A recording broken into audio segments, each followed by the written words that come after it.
West బెంగాల్లో ఈ కొత్త ప్రభుత్వము ఏం చేస్తుంది అంటే మూడు అతి ముఖ్యమైన విషయాలండి. అంటే ఈ ముఖ్యమంత్రి ఏం చేస్తున్నాడు అంటే ఒక స్పెషల్ కంట్రోల్ రూమ్ అనే దాన్ని ఏర్పాటు చేసి మూడు విషయాల మీద ఫోకస్ పెట్టండి. ఫస్ట్ విషయం ఏమిటి? యాజ్ ఇట్ ఇస్ మన అందరికీ తెలుసు, ఇల్లీగల్ కన్స్ట్రక్షన్ కాశ్మీర్లో జరిగింది కదండి. అంటే వీళ్ళు సెపరేట్ కాశ్మీర్ అని చెప్పి పెద్ద పెద్ద పోరాటాలు చేసి లోకల్గా మేమే పెద్ద నాయకులమని చెప్పి అక్కడ ఉండే భూములను కబ్జా చేసి మీకు కాంప్లెక్స్లు కడతారు, షాపులు పెడతారు, పెట్టి వ్యాపారం చేసుకుంటారు. అంటే ప్రజల సెంటిమెంటును వీళ్ళ వ్యాపారము కోసం వాడుకుంటారు. Political trade, political business. సరిగ్గా మీకు గత 15 ఏళ్ల నుంచి వెస్ట్ బెంగాల్లో ఇదే జరుగుతుందండి. ఇప్పుడు జమాయత్ ఈ ఇస్లామీ అంటాం చూసారా, వాళ్లకు సపోర్టుగా మమతా బెనర్జీ టీఎంసీ పార్టీ నిలబడిందా అంటే అలా ఏమీ లేదండి. అసలు మమతా బెనర్జీని పాలించేదే వీళ్ళు. ఇవాళ బంగ్లాదేశ్లో రోడ్ల మీదకి వచ్చి జెండాలు పట్టుకొని పెద్ద పెద్ద పోరాటాలు దేనికండి? భారత్ మమ్మల్ని రానివ్వడం లేదు, మరి మా తీవ్రవాదము ఏమైపోతుంది, మా చొరబాటుదారులు వెస్ట్ బెంగాల్ దాకా రాకుండా వీళ్ళు ఎలా ఆపుతారు, మా భూ కబ్జాలు ఏమిటి, మా రౌడీయిజం ఏమిటి, మా మాఫియా ఏమిటి, ఇది పోరాటాలండి. బాగుందా? సో వాళ్ళ నేర చరిత్రను వాళ్ళు ఇలా ప్రూవ్ చేసుకుంటున్నారు. మేము నేరగాళ్ళము, భారత్ మాకు అధికారము ఇచ్చింది, మేము వెస్ట్ బెంగాల్లోకి వచ్చే తీరతాము, ఇది వీళ్ళ గొడవ. సో వినడానికే విచిత్రంగా ఉంది, కానీ అలాంటి పవర్ వాళ్ళకి ఇవ్వబడిందండి. సో ఇప్పుడు బుల్డోజర్ పరిపాలన అంటున్నాం. బుల్డోజర్ కాదండి, జేసీబీ పరిపాలన అనాలి. ఎక్కడికక్కడ జేసీబీలు తెచ్చేసి, బుల్డోజర్స్ తెచ్చేసి ఈ ఇల్లీగల్ కన్స్ట్రక్షన్స్ అంతా కూడా కూల్చడమే పని. ఎటు చూసినా కూడా ఇదే జరుగుతుంది. సో దాంతో గరీబోళ్ళ ఏడుపు చూసిన వాళ్ళకి అయ్యో పాపము ఏమిటి ఇది అంటే అంతా మొసలి కన్నీళ్ళండి. అక్కడ ఎవరు ఎలాంటి గరీబోళ్ళు లేవు. ఇక మా మీడియా భాషలో చూసారనుకోండి, అమితాబ్ బచ్చన్ పేదరికము అని అంటాం. మీకు కౌన్ బనేగా కరోడ్పతికి ముందు అమితాబ్ బచ్చన్ గారు చాలా పెద్ద ఫైనాన్షియల్ క్రైసిస్లో ఉండేవారండి. సో కటిక పేదరికంలో ఉండేవారు. దీన్ని మీడియా ఎలా చూసింది అంటే ఆయన బంగ్లాలో ఒక రోల్స్ రాయ్స్ అంటే మినిమం బేసిక్ కారు 6 కోట్ల నుంచి ఉంటుంది, 12-14 కోట్లు కూడా వెళ్తుంది మీకు. అంటే హై ఎండ్ మోడల్ అంటే 12-14 కోట్లు కూడా. సో అలాంటిది అమితాబ్ బచ్చన్ ఇంట్లో రోల్స్ రాయ్స్ కారు ఉంది, హై ఎండ్ మోడల్. అలాగే 2 మెర్సిడీస్ బెంజ్ కార్లు ఉన్నాయి. కానీ ఆయన పేదరికము ఏమిటి? వాటికి పెట్రోల్ పోయడానికి డబ్బులు లేవు. సో ఇది అమితాబ్ బచ్చన్ గారి పేదరికం. అలాగే ఒక మహిళ, మా ఇంటిలో మా ఆయన పడుకోవడానికి మంచము కూడా లేదు, అలాంటి పేదరికాన్ని మేము చూస్తున్నాము. అయ్యో పాపము ఏమైందమ్మా అంటే మా బంగారము మంచాన్ని ఎవరో ఎత్తుకెళ్ళిపోయారు. ఇది ఆవిడ పేదరికం.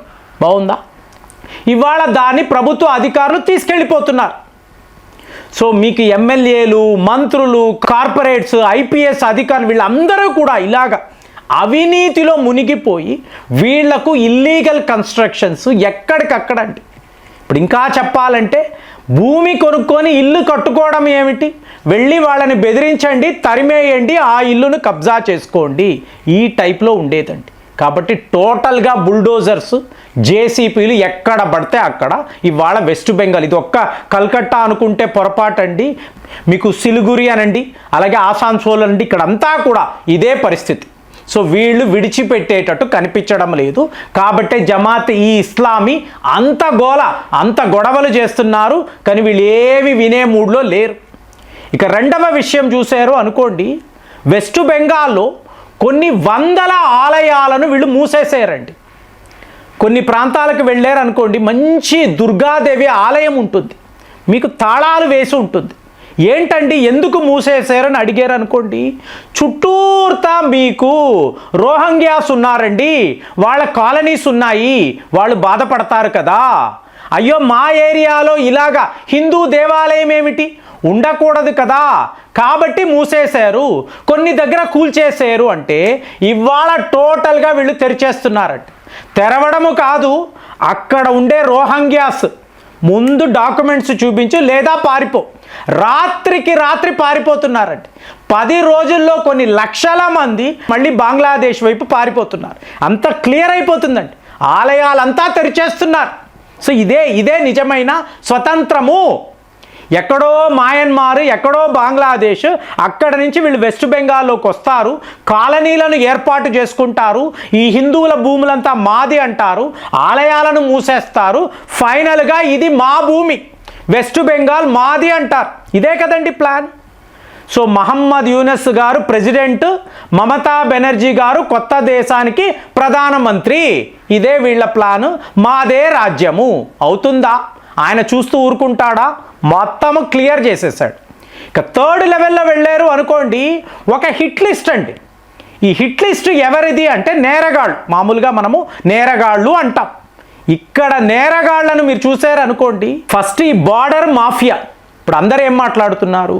600 ఎకరాలు, 45 రోజులు డెడ్ లైన్, మీరు ఫెన్సింగ్ వెయ్యాలి. కానీ బంగ్లాదేశ్ చొరబాటుదారులు, ఈ తీవ్రవాదులు ఏం చేశారో చెప్పమంటారా? అంటే మీరు ఫెన్సింగ్ వేస్తారు, మీకు 2 లేయర్స్లో, మీరు 2 లేయర్స్లో మీరు ఫెన్సింగ్ వేయొచ్చు. అక్కడ బార్డర్ సెక్యూరిటీ ఫోర్సెస్ కూడా ఉండొచ్చు, డ్రోన్లు పెట్టి మీరు అక్కడ నిఘా పెట్టొచ్చు, సర్విలెన్స్ చేయొచ్చు. కానీ ఈ టనల్స్ ఉంటాయి కదా, బంగ్లాదేశ్ నుంచి టనల్స్, పోయిన వీడియోలో ఇదే మాట్లాడాను, సొరంగాలు తవ్వి వీళ్ళు భారత్లోకి వచ్చేస్తారు. మనము ఏమో మన రక్షణ కోసము పెద్ద పెద్ద సొరంగాలు తవ్వుతూ ఉంటే ఈ చొరబాటుదారులు వెస్ట్ బెంగాల్లోకి రావడానికి సొరంగాలు తవ్వుతున్నారు. సో ఇది పరిస్థితి. దీనినే బార్డర్ మాఫియా అని అంటాం. ఇక 2nd లెవెల్లో పిల్లలను ఎత్తుకు వెళ్ళిపోయే మాఫియా, హ్యూమన్ ట్రాఫికింగ్ చేసే మాఫియా. క్లియర్గా మమతా బెనర్జీ లేదా అభిషేక్ బెనర్జీ వీళ్లకు చెప్తారు, ఇంతంత పిల్లలను మేము కిడ్నాప్ చేసామండి, పలానా దేశాలలో అమ్మేసాము, ఇంత డబ్బు వచ్చింది, 50% మీకు 50% మాకు. బాగుందా? ఒక మహిళ, ఈవిడ చీఫ్ మినిస్టర్, ఇలాగా పిల్లలను కిడ్నాప్ చేయడం అండి. 5 లక్షల మంది పిల్లలు, నమ్ముతారా?